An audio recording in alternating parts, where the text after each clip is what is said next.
When my daughter called to cancel our Hawaii vacation, I assumed money was tight, but then her future mother-in-law phoned to thank me for graciously stepping aside due to my health issues that apparently only existed in their alternate reality. I simply said, "Enjoy yourself," and hung up. But what I did next turned their dream getaway into an expensive lesson about lying to the wrong woman. If you're watching this, subscribe and let me know where you're watching from. You know what they say about assuming. It makes an ass out of you and me. Well, in this case, it just made an ass out of my daughter Amber, though she managed that all on her own without much help from anyone else. It started on a perfectly ordinary Tuesday afternoon in March. I was in my kitchen, making myself a proper lunch. Not the sad desk sandwich I used to eat during my working years, but real food prepared with actual care. When my phone rang with that particular tone that meant family drama was about to crash into my peaceful retirement. "Mom, we need to cancel Hawaii," Amber announced, without so much as a hello. No greeting, no how are you, just straight to disappointing news delivered with all the warmth of a tax audit. Now, I'd been looking forward to this trip for months. At 68, my adventure opportunities don't exactly grow on trees, and the thought of trading my snowy Michigan winter for palm trees and Mai Tais had been keeping me cheerful through the season from hell. We'd planned everything together, or so I thought. 3 weeks of paradise split between Maui and the Big Island, with enough activities to keep us busy and enough downtime to actually enjoy each other's company. "Oh, honey," I said, setting down my coffee cup and trying to sound supportive instead of devastated. "Are you and Derek having money troubles? You know I can help if—" "No, it's not that exactly," she interrupted. And I could hear that particular tone that meant she was about to lie to me but hadn't quite figured out how yet. "It's just complicated. We can't make it work right now." Through the phone, I heard Derek's voice in the background, though I couldn't make out the words. Whatever he said made Amber's voice shift into that rushed, guilty pitch that had been her tell since she was 7 years old, and trying to explain why the cat was mysteriously soaking wet. "Listen, Mom, I have to go. Work stuff. We'll figure out another time, okay? Maybe next year when things are less crazy." "Of course, sweetheart, I understand. These things happen. But here's the thing about being a mother for 28 years. You develop a sixth sense about when your child is lying through their teeth. And my maternal lie detector was going off like a smoke alarm in a bacon factory. After hanging up, I sat in my kitchen for a while, staring out at my neighbor's bird feeder and trying to figure out why a simple vacation cancellation felt like I'd just been punched in the stomach. Amber and Derek both had good jobs. She as a marketing coordinator at some startup that sold overpriced protein powder to people with more money than sense. And he as a software engineer who spent his days making apps that helped other people waste time more efficiently. Sure, weddings are expensive, and they'd been planning theirs for 6 months with the kind of obsessive attention to detail usually reserved for military operations or serial killing. But they'd assured me repeatedly that they had everything under control, even turning down my offers to help with costs because they wanted to do it ourselves and start their marriage on independent footing. Noble sentiments that apparently didn't extend to vacation planning, since I'd been handling most of the Hawaii logistics myself. Amber had been so overwhelmed with wedding preparations that I'd volunteered to take care of the nitty-gritty details. Hotels, restaurants, activities, rental cars. I'd arranged it all, partly because I wanted to contribute something meaningful to the trip, and partly because Amber's idea of planning involved a lot of Pinterest boards and very little actual booking. I spent the evening making a mental list of all the arrangements I'd need to cancel, feeling that familiar mixture of disappointment and maternal guilt that comes when your adult child's problems become your problems. Maybe I could help them financially without making it seem like charity, frame it as an early wedding gift, perhaps, or offer to cover just the hotel costs as a grandmother's contribution to their happiness. Because that's what good mothers do, right?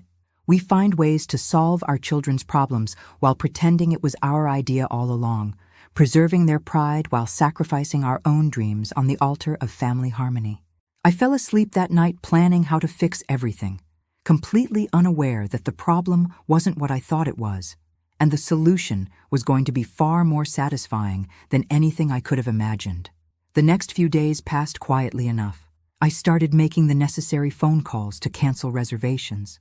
feeling like a librarian systematically checking out books that would never be read. Hawaiian Airlines was understanding about the flight cancellations, though they kept 20% as a penalty fee. Apparently, even airlines know that family drama is expensive. I was just finishing my Saturday morning coffee and contemplating whether to start my spring cleaning early when my phone rang again. This time, it was an unknown number with a Michigan area code. "Haley, this is Patricia, Derek's mother." I recognized the voice immediately. Patricia Chen Patterson. She'd hyphenated after her divorce because apparently removing her ex-husband completely would have been too definitive. Was one of those women who managed to be simultaneously sweet and terrifying. We'd met exactly twice during wedding planning events, where she demonstrated an impressive ability to take charge of every conversation while making it seem like everyone else's idea. "Hello, Patricia. How are you?" "Oh, I'm absolutely wonderful. Actually, I'm calling to thank you." I frowned, setting down my coffee cup with the kind of care you use when you suspect the ground beneath you might be shifting. "Thank me for what?" "For being so understanding about the Hawaii situation, of course. Derek told me how gracious you were about stepping aside because of your health concerns. I really appreciate you giving up your spot so I could go instead." The words hit me like a bucket of ice water. For a moment, I couldn't process what she'd said. My brain seemed to be moving through molasses, trying to make sense of concepts that didn't fit together. Stepping aside? Health concerns? My spot? "I'm sorry," I said carefully. "What did you say?" "Your health issues," Patricia continued with the kind of sympathetic voice people use when discussing terminal diagnoses. "Derek explained how you've been having those dizzy spells and your doctor advised against flying. It must be so disappointing, but at your age, it's better to be safe than sorry, don't you think?" My age. Dizzy spells. Doctor's orders. Each lie landed with surgical precision, and I found myself marveling at their creativity. I'd been many things in my 68 years, tired, stressed, occasionally overwhelmed by the sheer stupidity of the modern world, but dizzy had never been one of them. In fact, my last physical had been so boring that my doctor had actually apologized for not finding anything wrong with me. "When Derek asked if I'd like to take your place," Patricia bubbled on, "I was absolutely thrilled but also concerned about you.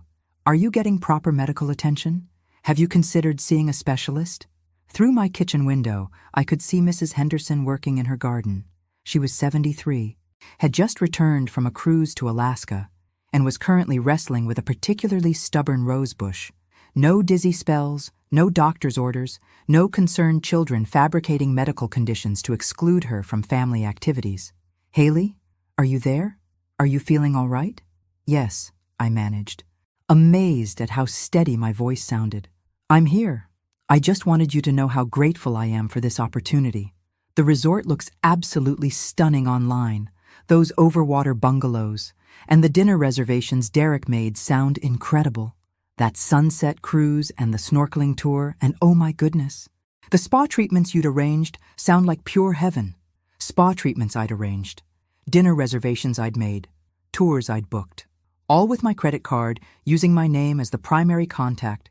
Because helpful mothers don't ask their financially stressed children to front money for family vacations. "Well," I said, still amazed at my own calm, "I hope you have a wonderful time." "Oh, we absolutely will. Derek's been planning this for months, apparently. He's thought of everything, even arranged for us to stay in one of those premium suites with the private beach access. He really knows how to spoil his mother." He certainly does, I thought, especially when someone else is paying for it. "Patricia, can I ask you something?" "Of course, dear. When exactly did Derek mention my health problems to you?" There was a pause, just long enough for me to hear the wheels turning.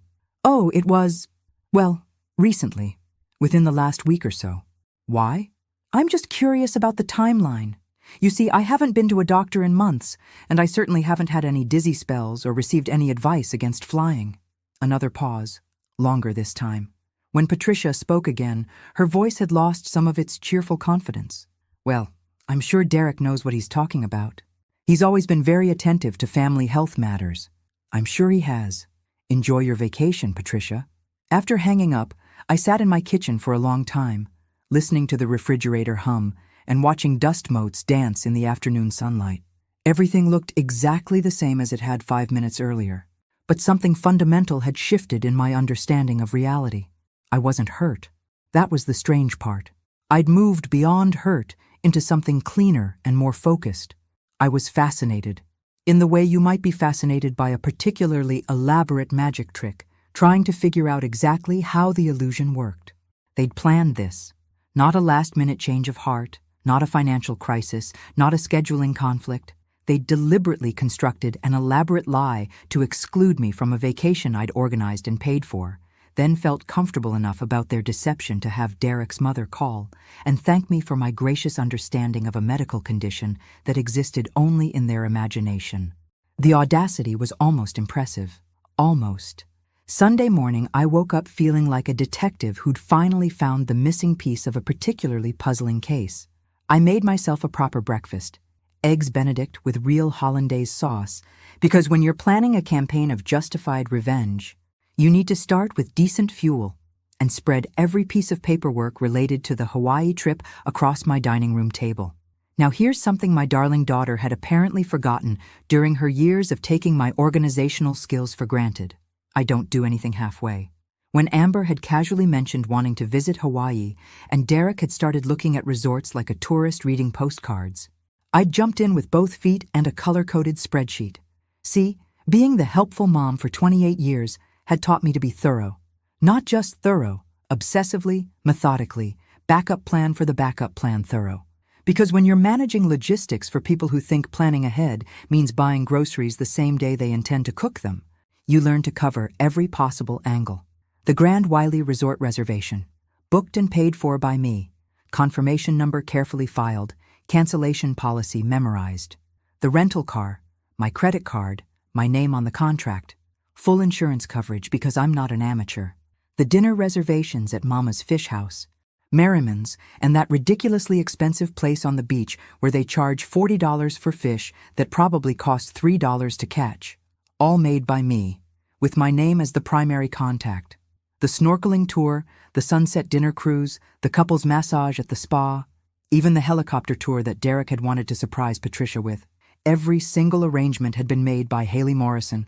Not Amber Morrison or Derek Patterson or anybody else in their little conspiracy of convenience.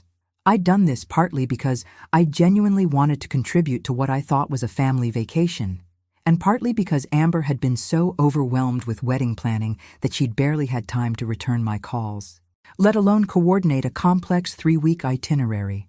"Mom, you're so good at this stuff," she'd said. "Would you mind handling the Hawaii details? I'll pay you back when we get the wedding expenses sorted out." Of course, she'd never paid me back. The conversation about reimbursement had somehow evaporated into the ether, the way uncomfortable financial discussions tend to do in families where one person has money and the other person has assumptions about access to it. But I hadn't pushed the issue because I'd been too grateful to be included, too pleased to be useful, too desperate to maintain my position as the helpful mother rather than the burdensome obligation. But legally, financially, and practically speaking, I was the primary account holder for every aspect of this vacation. Every confirmation email sat in my inbox. Every credit card charge appeared on my statements. Every cancellation would require my authorization. I picked up my phone and started dialing. "Grand Wiley Resort, this is Jessica. How may I help you today?" "This is Haley Morrison.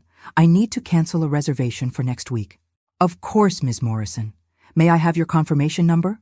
23 minutes later, I'd canceled the hotel reservation and recovered 72% of the payment thanks to their reasonable cancellation policy.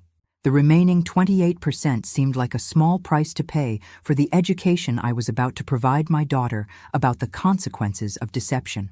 The rental car company was even more accommodating. Full refund, no questions asked, and they even thanked me for the advance notice.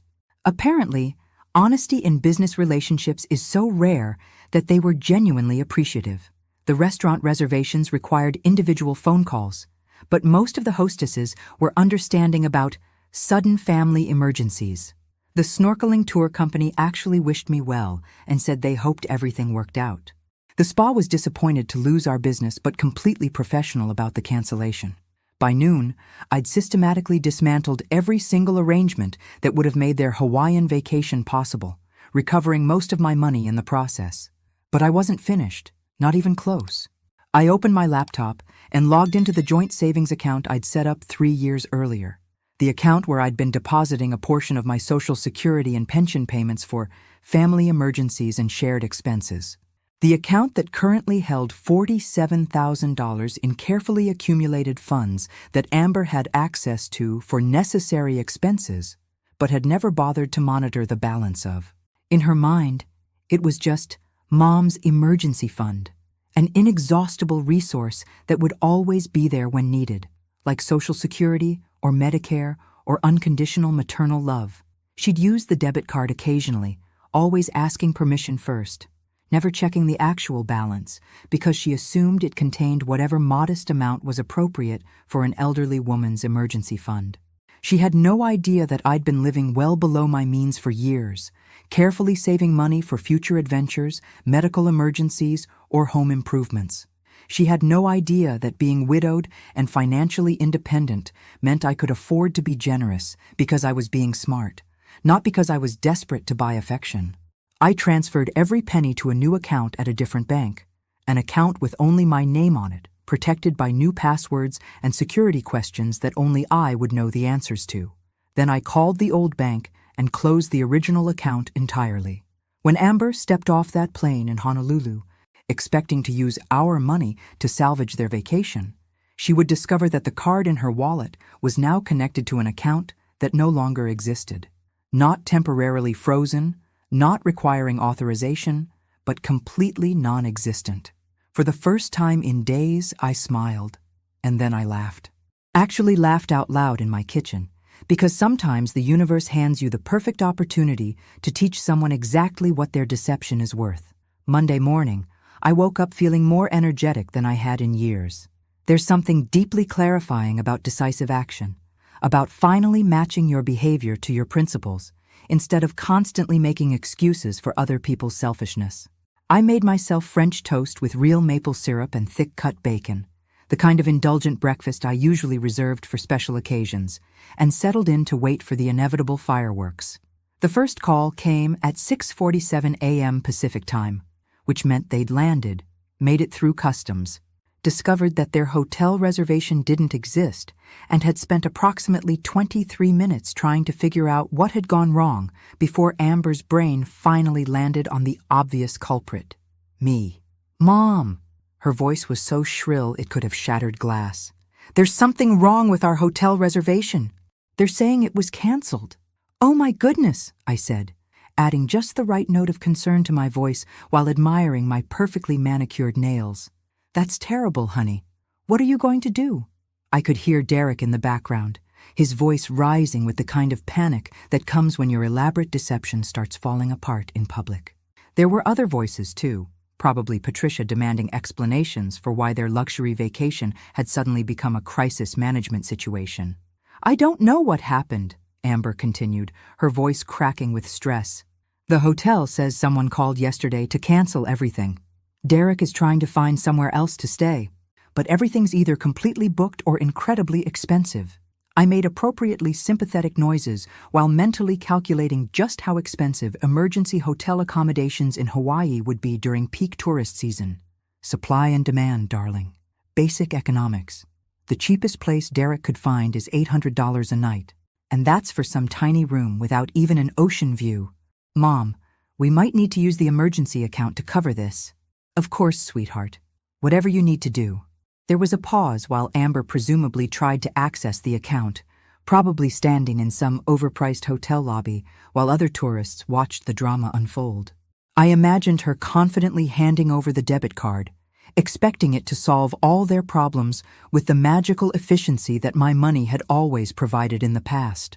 Mom, the card isn't working. It says the account is closed. That's very strange, I said thoughtfully. Are you sure you're entering the number correctly? Sometimes those card readers can be finicky. I've used this card 100 times. Mom, what's going on? Did something happen to the account? Behind her, I could hear Derek's voice getting louder, and Patricia's concerned questions, and the general chaos of three people discovering that their financial safety net had suddenly vanished. It was like listening to a very expensive episode of reality television, except I was both the audience and the producer. "I'm sure it's just some kind of technical problem," I said soothingly. "You know how computers can be. Banks have glitches all the time. Can you call them? We need this sorted out right now. We're stranded here with nowhere to stay and no way to pay for anything." "I'll see what I can do, honey." "Mom, this is serious. We're literally standing in a hotel lobby with our luggage, looking like idiots, while Derek tries to explain to the front desk why we don't have a reservation that we definitely made." "Well," I said carefully, "didn't you budget for the trip expenses before you left? Surely you have your own funds available for emergencies like this." The silence that followed was so long and complete that I briefly wondered if the call had dropped. When Amber finally spoke, her voice was smaller, more uncertain. We were counting on that account being available. Derek put everything he had saved into the wedding deposits, and my savings went toward the dress and all the other wedding expenses." "Ah, so they'd planned an expensive vacation they couldn't actually afford, counting on my money to make it possible. They'd excluded me from a trip I'd organized and paid for, then expected me to continue funding their deception. The audacity was breathtaking."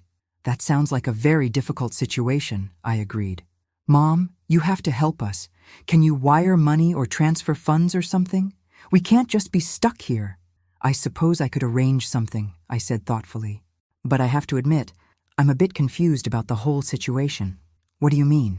"Well, when you called last week to cancel the trip, I naturally assumed it was because you were having financial difficulties. But now it sounds like you never intended to cancel at all. The trip was just redirected." Another long pause. This one with a different quality. More careful, more calculated. "There was a miscommunication," Amber said slowly. "What kind of miscommunication exactly?" "Mom, can we talk about this later? We're kind of in crisis mode here, and there are people staring at us." "Of course you are." "Darling, I hope you figure something out. Give my regards to Patricia. I'm sure she's disappointed that her surprise vacation isn't going as smoothly as expected." I hung up before she could respond, then turned off my phone entirely. Let them figure out how to salvage their dream vacation using their own resources, their own credit cards, their own problem-solving skills. Meanwhile, I had travel plans of my own to make. By Tuesday afternoon, my phone had accumulated 23 missed calls from Amber, 6 from Derek, 3 from Patricia, and 1 very confused voicemail from someone who identified himself as a hotel manager asking me to please contact them about a payment dispute. I deleted all of them without listening to the full contents, because frankly, other people's poor planning was no longer my emergency. Instead, I spent Tuesday morning at Morrison Travel downtown, a charming little agency run by Janet Morrison. No relation, but she had excellent taste in surnames. I hadn't used a travel agent in years, but there was something delightfully old-fashioned and personal about having another human being help plan my escape from the debris of my daughter's deception. "I'd like to book a vacation," I told Janet, settling into the comfortable chair across from her desk. "Something tropical and luxurious. I'm celebrating my independence from ungrateful family members." Janet's eyes lit up with the kind of understanding that passes between women who've learned that life is too short to tolerate other people's nonsense. "What did you have in mind?" "The Maldives," I said, surprising myself with how easily the words came out. "I want overwater bungalows, complete pampering, and an experience so spectacular that when I tell people about it, they'll be genuinely envious instead of offering sympathy." The money I'd recovered from the Hawaii cancellations, combined with funds from my personal savings account, was more than enough for a truly magnificent solo vacation. Not just adequate, not just comfortable, but genuinely luxurious in a way I'd never allowed myself before. "When would you like to travel?" "As soon as possible, preferably before my daughter figures out how to use someone else's phone to continue harassing me." Janet laughed and started working her magic with airline schedules and resort availability. While she typed and clicked and made phone calls on my behalf, I sat in her sunny office, sipping complimentary tea and watching normal people go about their normal lives outside the window. There was something profoundly satisfying about making plans that included only my own preferences, my own schedule, my own comfort.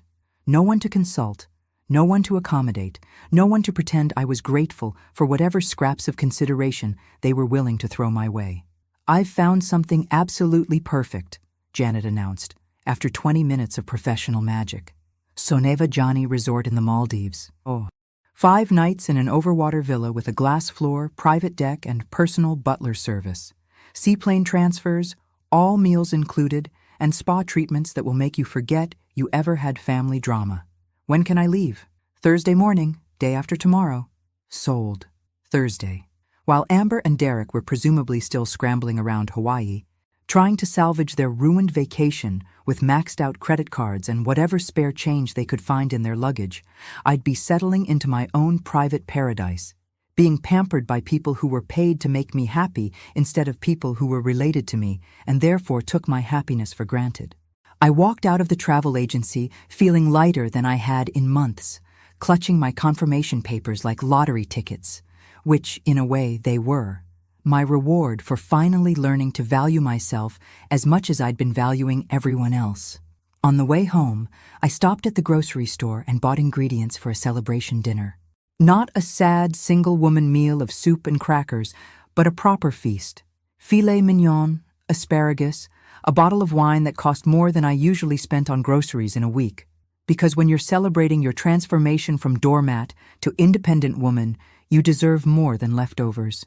That evening, as I sat at my dining room table with my excellent dinner and my travel confirmations, I finally turned my phone back on to see what new developments had occurred in the continuing saga of my daughter's self-created crisis. The messages were impressively varied in their emotional range. Amber had progressed through panic, anger, bargaining, guilt-tripping, and what appeared to be a desperate attempt at emotional blackmail. Derek had contributed several messages that ranged from confused to demanding to vaguely threatening.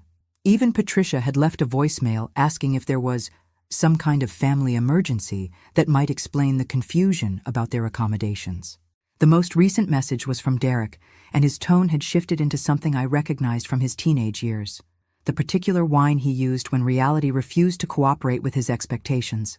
"Haley, this is getting ridiculous. We're staying in a youth hostel and eating convenient store food. Amber has been crying for 2 days straight. Whatever point you're trying to make, you've made it. Please wire us enough money so we can salvage what's left of this trip and come home with some dignity." I read the message twice, marveling at his assumption that I owed them anything. The complete absence of apology, explanation, or acknowledgement of their deception. Just the entitled expectation that I would continue to solve problems I hadn't created.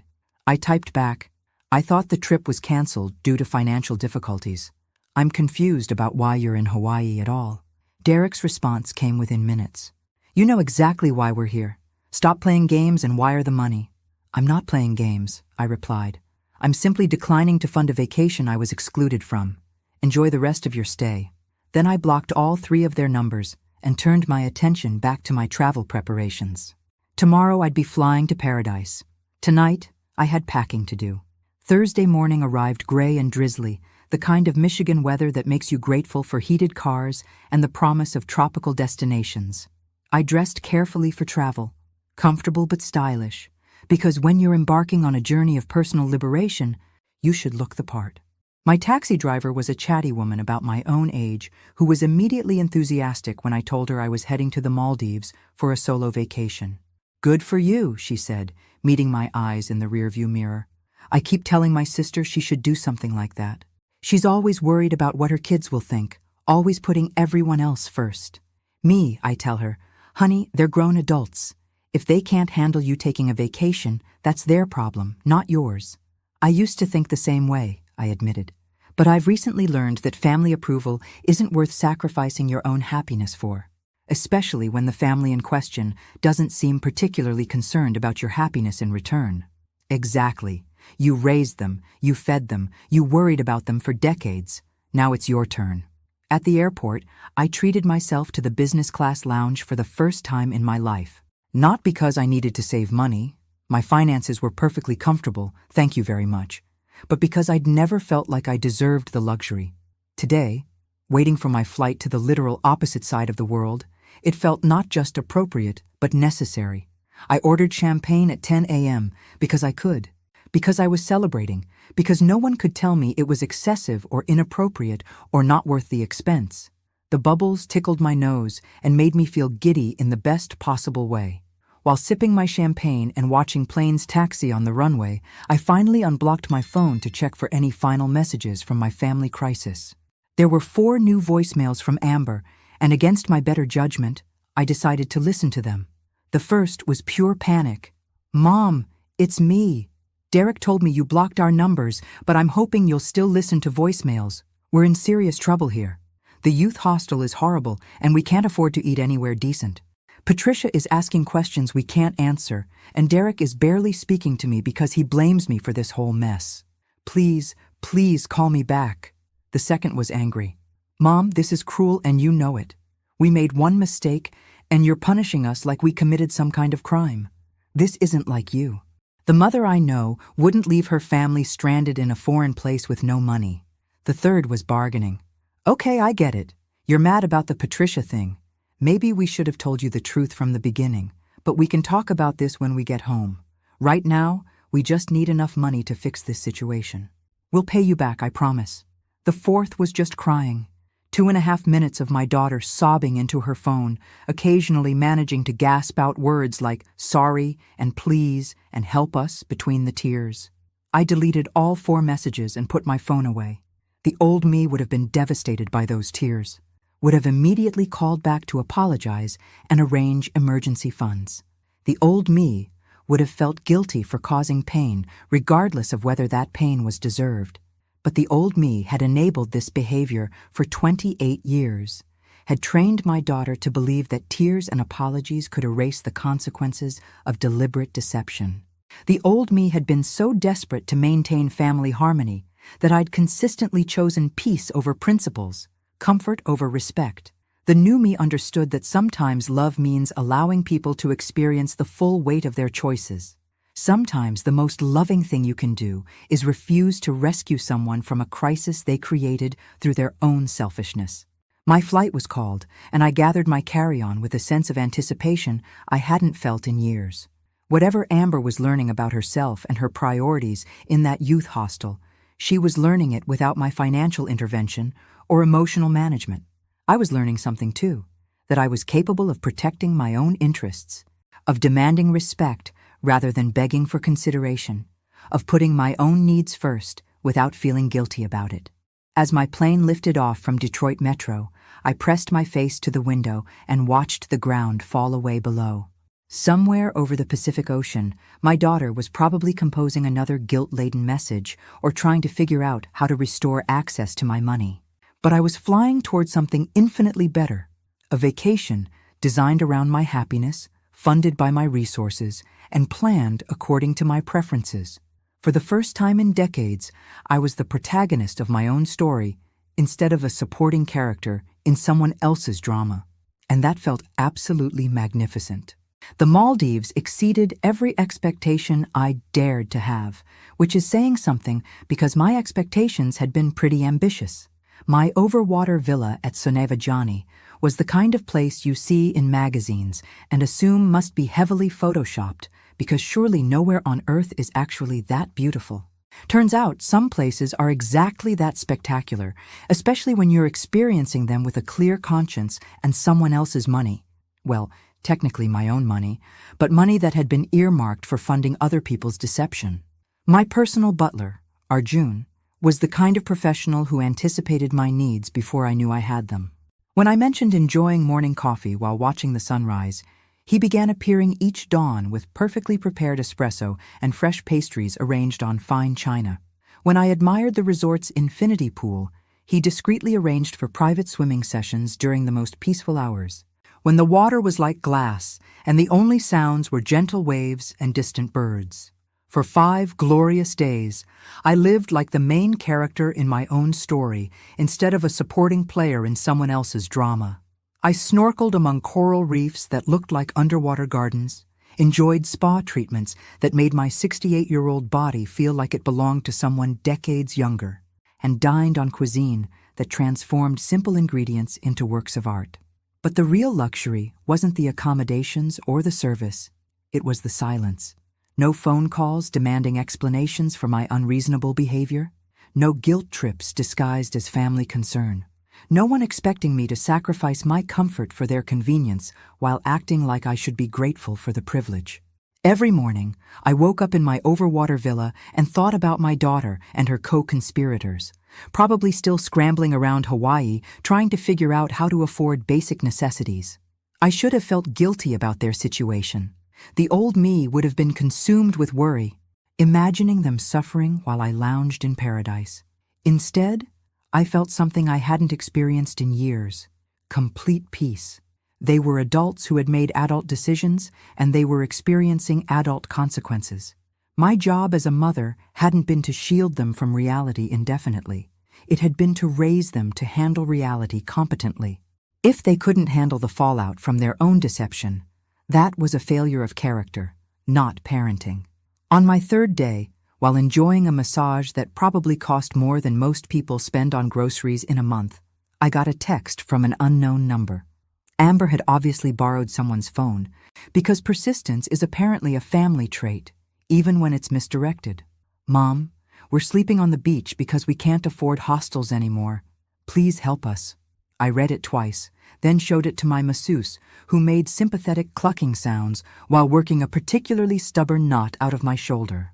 "Family troubles?" she asked in her lovely Maldivian accent. "Family learning opportunities," I corrected. "Sometimes the best education is the most expensive." I deleted the message without responding and asked for extra time on the hot stone treatment. After all, relaxation is serious business, and I was finally taking it seriously. On my final evening, as I sat on my deck watching the sunset paint the sky in shades that would make a professional artist weep with envy, I received another text from yet another unknown number. "Mom, we're flying home tomorrow. We need to talk." I read it while sipping champagne that probably cost more than their entire youth hostel experience, then typed back, "Have a safe flight. I'll be back Sunday." The response came immediately. "Where are you?" "Paradise," I replied, then turned off my phone and returned my attention to the sunset. The flight home felt different from the journey out. I wasn't running away anymore. I was returning with purpose and a magnificent tan. During the long hours over the Pacific, I had time to think about what came next, and it occurred to me that this experience had been more than just a vacation. It had been a masterclass in self-respect. I would no longer be the emergency fund that never required repayment, or the emotional support system that functioned exclusively in one direction. If Amber wanted a relationship with me moving forward, it would be as equals, built on mutual respect rather than my desperate gratitude for whatever attention she was willing to provide. When my taxi pulled into my driveway, Mrs. Henderson was collecting her mail and practically bounced over to greet me. "Haley, you look absolutely radiant. How was your trip?"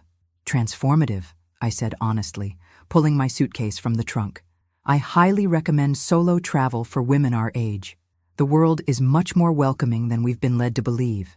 I might just take that advice. My daughter's always saying I should get out more, see the world. The key," I said, unlocking my front door, "is to see it on your own terms, not as someone else's afterthought." Inside my house, everything was exactly as I'd left it, yet somehow the space felt different. More definitively mine, perhaps. Like a house where the owner had learned to value herself appropriately. I unpacked slowly, savoring the process of putting away clothes that smelled like tropical flowers and ocean air, physical evidence of my successful rebellion against family martyrdom. My answering machine was blinking with 23 new messages, which seemed like exactly the right number for a family crisis that had lasted 5 days without my intervention. I ignored it completely and made myself a proper cup of tea instead. The doorbell rang at 6:23 p.m., which was either excellent timing or very poor timing, depending on your perspective. Through the peephole, I saw Amber standing on my porch, looking significantly thinner than when I'd last seen her and considerably less sure of herself. No Derek, no Patricia, just my daughter holding a pathetic bouquet of grocery store flowers that had clearly seen better days. I opened the door but didn't immediately invite her in. Sometimes body language speaks louder than words, and I wanted to establish the new parameters of our relationship from the very beginning. Hello, Amber? Mom. Her voice was smaller than usual, uncertain in a way I hadn't heard since she was a child. Can we talk? I stepped aside to let her enter, noticing how she glanced around my living room as if seeing it for the first time. Which, in a way, she probably was. When had she last visited without wanting something? When had she last paid attention to the space where I lived my actual life? How was Hawaii? I asked pleasantly, settling into my favorite chair and gesturing for her to take the couch. Amber perched on the edge of the sofa cushions like a bird ready to take flight, still clutching her sad flowers. It was awful, Mom. You know it was awful. I'm sorry to hear that. What made it so unpleasant? She stared at me for a long moment, clearly searching for the anger and guilt she'd expected to find. When she didn't find either, her shoulders sagged in a way that suggested she was finally beginning to understand the magnitude of what had changed between us. We couldn't afford anything. The hotels, the restaurants, even basic food was ridiculously expensive. We ended up sleeping in a hostel dormitory with college kids who partied until 4 a.m. Derek and I fought constantly because we were stressed and exhausted and completely out of money. That does sound challenging, I said, accepting the flowers and setting them on the coffee table without comment. Patricia kept asking questions about why our reservations had been canceled and why we didn't have access to emergency funds. Derek finally had to tell her the truth about the situation. What situation would that be? Amber's face flushed. About how the trip had been arranged differently than we'd originally planned. Differently how? Mom, you know what I mean. I'm afraid I don't. Could you be more specific? She shifted uncomfortably, clearly hoping I would fill in the blanks and spare her the humiliation of explaining her own deception. When I didn't, she finally spoke. About how we'd invited Patricia instead of you, and how Derek had exaggerated about your health issues. Exaggerated, I repeated thoughtfully. That's an interesting word choice. I'd call inventing an entire medical condition that required me to miss a vacation I'd planned and paid for something closer to lying. But perhaps that's just a generational difference in vocabulary. Look, I know Derek shouldn't have said those things about you being sick, but we thought it would be easier than explaining the real reason. Which was? Mom, you have to understand. Patricia was going through such a hard time after her divorce, and Derek really wanted to do something special for her. We thought this could be like a healing experience for their relationship. I sipped my tea and waited for her to continue, employing a technique I'd learned from watching professional interrogators on crime shows. Sometimes, silence is the most effective way to get people to reveal exactly how much they don't understand about their own behavior. We didn't think you'd mind that much, she continued, her voice getting smaller. I mean, you travel all the time, and you're always so understanding about family situations. When do I travel all the time, Amber? She blinked. You went to that conference last year. That was a library convention for work. Hardly a pleasure trip. And you visited Aunt Linda in Florida when she was recovering from surgery, also not exactly a vacation. But you seem like someone who does things, who goes places. It was a fascinating glimpse into how little my own daughter knew about my actual life. In her mind, I was some kind of perpetually busy social butterfly instead of a recently retired woman who spent most of her time reading, gardening, and looking forward to the occasional family gathering where I wasn't treated like an inconvenience. Amber, when's the last time I took a real vacation? A trip purely for my own enjoyment? She was quiet for a long moment. I can't remember. The Maldives, I said. Last week. That was my first pleasure trip in over 5 years. The Maldives? Amber's voice cracked slightly. You went to the Maldives? I did. It was spectacular. Overwater villa, personal butler, spa treatments that made me feel 30 years younger. I highly recommend it, though I suspect it's somewhat outside your current budget range. Her eyes filled with tears. The same manipulation tactic that had been working on me for nearly 3 decades. But something interesting happened this time. Instead of feeling guilty about her distress, I found myself studying her reaction with the detached curiosity of a scientist observing a predictable chemical reaction. Mom, I'm so sorry, she gasped, launching into the full-body sobs I remembered from her childhood tantrums. I know we messed up terribly, but we never meant to hurt you. We thought you wouldn't mind because you're always so generous and understanding. I watched without moving to comfort her. a decision that felt revolutionary. For 28 years, Amber's tears had been my Pavlovian trigger to fix whatever was wrong, regardless of whether I'd caused the problem or whether fixing it was actually in her best interest. "When you say you thought I wouldn't mind," I said calmly, "what exactly did you think I wouldn't mind? Being lied to? Being excluded from a vacation I'd organized? Having fictional medical conditions attributed to me? Or just being treated like my feelings don't matter? When you put it like that, it sounds horrible. How would you put it?" She wiped her nose with the back of her hand, a gesture that reminded me she was still. In many ways, the child who'd always expected her problems to be solved by someone else. We thought of it as family helping family, like you were helping Derek do something nice for his mom. By letting him pretend my generosity was his idea while making me the villain in a story about fake health problems. It wasn't supposed to be like that. We were going to tell you eventually, after the trip, and we were going to make it up to you somehow. How exactly?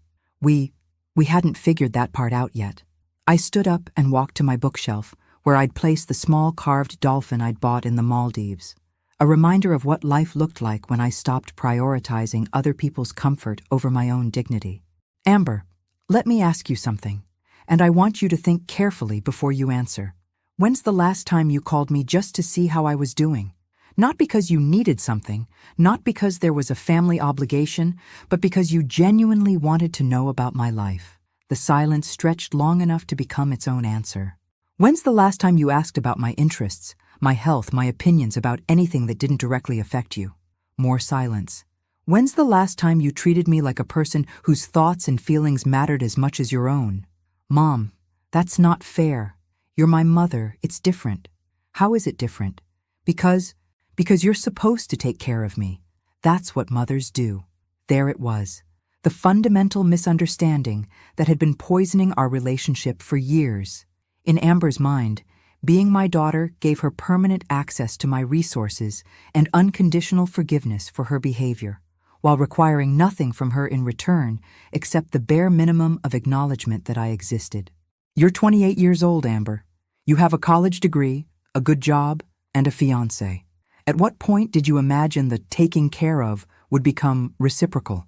I don't know what you mean. I mean, when were you planning to start considering my needs the way I've always considered yours? When were you going to start contributing to my happiness instead of just taking from it?" Her tears had stopped, replaced by something that looked uncomfortably like confusion. "But I do consider your needs. I invite you to family events. I call you on holidays. You invite me to events where I'm treated like an obligation that has to be accommodated. You call me on holidays because social convention requires it. When have you ever done something purely for my pleasure, without any benefit to yourself? This is ridiculous. Every mother helps their children. That's what being a parent means. Help, yes. But children are supposed to help their parents too. Especially adult children. They're supposed to consider their parents' feelings, treat them with courtesy, include them in decisions that affect them. You're being impossible." I returned to my chair, feeling suddenly tired. Not defeated, just weary of explaining basic human decency to my own daughter. "Amber, did you ever wonder how I could afford a spontaneous luxury vacation to the Maldives right after you assumed you'd left me financially devastated?" She paused her emotional display, looking genuinely confused. I figured you had some emergency savings somewhere." "I do. I have a comfortable retirement income, substantial personal savings, and more financial independence than you've ever bothered to learn about. I don't need your charity or your sporadic attention." "Then why have you been helping us financially all these years?" "Because I wanted to. Because I thought it would bring us closer together. Because I hoped that generosity would be appreciated and reciprocated in ways that didn't involve money. It is appreciated." "No, Amber, it's expected. There's a significant difference." She sank back onto the sofa, looking genuinely bewildered. "I don't understand what you want from me. I want you to be curious about my life. I want you to consider my feelings before making decisions that affect me. I want you to treat me like someone whose company you enjoy rather than someone whose resources you need." "But that's not, She struggled with the words, and I realized that she'd never thought about our relationship from my perspective. Ever. "Here's what's going to change," I said. settling back into my chair with the calm authority of someone who'd finally learned to value herself appropriately. I won't be providing any more financial assistance. You and Derek are adults with good incomes, and you can fund your own lifestyle choices. Mom, I won't be available for last-minute babysitting, emergency favors, or crisis management unless you're equally available for my needs. Reciprocity, Amber. It's not a dirty word. What needs? You never ask for anything. Because I learned not to. Because every time I had a problem or wanted something, I was made to feel like I was being unreasonably demanding. But that's changing too. The color was slowly draining from Amber's face as she began to understand that this wasn't a temporary tantrum that could be resolved with sufficient tears and apologies. This was a fundamental restructuring of our relationship. You can't just cut me off completely. I'm your daughter, and you'll always be my daughter. But being my daughter doesn't entitle you to unlimited access to my resources while contributing nothing in return. Love isn't a one-way transaction, regardless of what you've been led to believe. She stood up abruptly, her voice rising with panic. This is insane. Every family helps each other out. That's what families do. Help, yes. Take advantage of, no. There's a difference between family support and family exploitation, and you've been firmly in exploitation territory for years. I don't exploit you. You lied to your future mother-in-law about my health to justify excluding me from a trip I'd planned and paid for.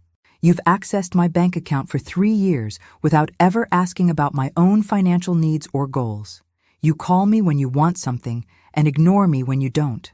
How would you define exploitation? I love you, Mom. That's different from taking advantage. Is it? Because love without respect feels remarkably similar to being used. Amber began pacing my small living room, her agitation growing as the reality of changed circumstances began to sink in. So what are you saying? That you're cutting me off? That you don't want a relationship with me anymore? I'm saying I want a different relationship. One where my feelings matter as much as yours. Where my comfort isn't automatically sacrificed for your convenience. Where you contribute to my life instead of just extracting from it. I do contribute. I invite you to events. I include you in family plans. You invite me to events where I'm seated next to garbage cans. You include me in family plans that involve lying about my health and excluding me from activities I've organized. Your version of inclusion feels remarkably similar to exclusion with extra steps. You're being cruel. I'm being honest. For the first time in our relationship, I'm prioritizing my own well-being instead of managing your emotions. Fine, she exploded, tears streaming down her face. You want to know the truth? The real reason we didn't want you on the trip? Please, enlighten me. Because you're boring, okay? You ask a million questions about everything. You worry about money constantly. You always want to plan every minute of every day. Derek said traveling with you would be like traveling with his accountant. Except less fun. There it was. The truth I'd suspected but had been too afraid to hear directly. In their minds, I wasn't just old and inconvenient. I was fundamentally uninteresting, someone whose company was a burden to be endured rather than enjoyed. Thank you for your honesty, I said calmly. That's actually very helpful information. I didn't mean, oh, but you did mean it. And now I know exactly how my own daughter sees me, as someone too boring to vacation with, too demanding to appreciate, too inconvenient to treat with basic respect. Mom, I was angry. I didn't mean those things. You meant every word, and the fact that you said them when you were angry just means they're closer to how you really feel than anything you say when you want something from me. She collapsed back onto the sofa, sobbing harder now. I don't know how to fix this. You can't fix it, Amber. You can only learn from it. What does that mean? It means that for the first time in your life, you're going to experience the actual consequences of treating people badly. It means that your boring, demanding, inconvenient mother is going to start acting accordingly. You're punishing me. I'm protecting myself. There's a difference, though I understand why you might have trouble distinguishing between the two. She looked up at me with red-rimmed eyes, and for a moment I saw the little girl she'd been before entitlement and selfishness had calcified into her default personality. I really am sorry, Mom. I know we hurt you, and I know it was wrong. I believe you're sorry that your deception had consequences. I'm less convinced that you're sorry about the deception itself. That's not true, isn't it? If everything had gone according to plan, if I'd never found out about Patricia, if the vacation had been wonderful, if you'd successfully used my money to fund Derek's generosity toward his mother, would you be apologizing now? She was quiet for a long moment. Probably not, she finally whispered. At least you're being honest about that. So what happens now? Do we just not have a relationship anymore? We have the relationship you've been building for years. One where I'm useful when you need something and invisible when you don't. The only difference is that now I'm choosing to be invisible all the time. That's not what I want. It's what you've been training me to accept. I'm simply taking your lessons to their logical conclusion. Amber left that evening without the reconciliation she'd expected, without the immediate forgiveness she'd taken for granted, and definitely without renewed access to my financial resources. She tried several different approaches before giving up. More tears, angry accusations about my selfishness, and finally, a desperate attempt to bargain her way back into my good graces by promising to do better in some vague, unspecified way. I remained consistent throughout her emotional performance. Warm, but boundaried. Loving, but not automatically accommodating. It was exhausting, actually, resisting decades of programmed responses to her distress, but also oddly liberating. Over the following weeks, she tried various tactics to restore the status quo. Angry phone calls where she accused me of abandoning family when family needed help most. Guilt-laden texts about wedding expenses and how stressed she was about planning everything without my assistance. Even a few half-hearted attempts at genuine conversation, though those felt stilted and uncertain, like someone trying to speak a foreign language they'd never bothered to learn properly. I remained politely unavailable. Not cruel, not punishing, just unavailable in the way I'd been trained to be available for 28 years. Derek called once, attempting to negotiate on Amber's behalf with the kind of entitled confidence that suggested he genuinely believed I was being unreasonable. Haley, look, we get it. You're upset. But this has gone on long enough. Amber's really struggling with the wedding planning, and she needs her mother right now. Then she should probably start treating her mother like someone whose support is valuable rather than someone whose resources are automatic. We're not bad people, he said, sounding genuinely confused by my unwillingness to resume my role as the family ATM. We just made a mistake. You made a series of calculated decisions that showed complete disregard for my feelings and dignity. Actions have consequences, Derek, even when the actions are taken by people who don't consider themselves bad. So you're never going to help us again? You're going to hold one mistake against us forever? I'm never going to be taken for granted again. If you want my help in the future, you'll need to earn it through consistent respect and consideration. Novel concept, I know. The breakthrough came exactly 6 weeks and 3 days after our initial confrontation. I know the timeline precisely because I'd been tracking it, curious to see how long it would take for genuine change to occur versus superficial apology. Amber appeared at my door on a Thursday evening, not with flowers or tears or dramatic declarations, but with a simple, unprecedented request. Mom, can you teach me how you planned that Maldives trip? I mean, actually teach me, not just do it for me. I studied her face carefully, looking for signs of manipulation or ulterior motives. Instead, I found something I hadn't seen in years, genuine curiosity about my capabilities. Why do you want to know? Because I realized something while Derek and I were trying to plan our honeymoon. I don't actually know how to do any of this stuff. I don't know how to research destinations, compare prices, understand cancellation policies, or manage travel logistics. I've been relying on other people, mostly you, to handle complicated things for me, and I never learned to do them myself. And now you want to learn? I want to understand how you managed to plan such an incredible vacation on such short notice. I want to know how you figured out the logistics, how you found that resort, how you made it all work so perfectly. We spent that evening at my kitchen table, going through travel websites and budget spreadsheets and airline policies. Amber asked real questions, not perfunctory ones designed to flatter me into doing the work myself, but genuine inquiries about currency exchange rates and travel insurance and jet lag management. You're really good at this, she said about an hour into our session, sounding genuinely surprised. I've had a lot of practice taking care of myself. I never thought about that before. about you having to figure all this stuff out on your own. I mean, I always just assumed you knew how to do everything automatically. It wasn't a dramatic apology or a complete personality transformation, but it was a beginning. The first time she'd shown interest in my skills rather than just my resources. The first time she'd acknowledged that I had capabilities worth learning from. Slowly, over the following months, our relationship began to reshape itself around entirely different principles. Amber started calling with genuine curiosity about my book club, my volunteer work at the animal shelter, my gardening projects. She invited me to dinner not because obligations required it, but because she discovered I was actually interesting company when treated as a person rather than a service provider. We never traveled together again. When she asked why during one of our slowly improving conversations, I smiled and said, "Because you once told Derek I was too boring to vacation with. I'm respecting your assessment and planning my trips accordingly."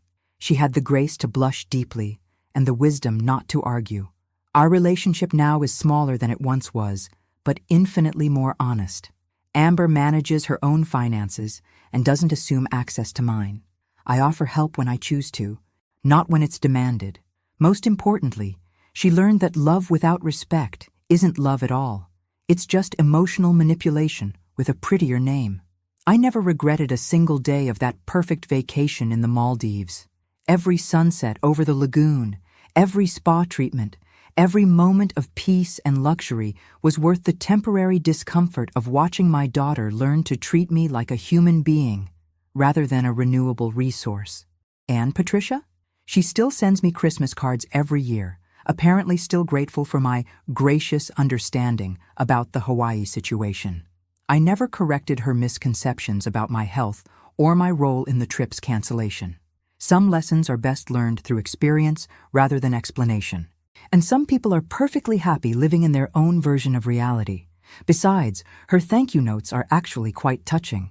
It's nice to be appreciated, even when the appreciation is based on a complete misunderstanding of what actually happened.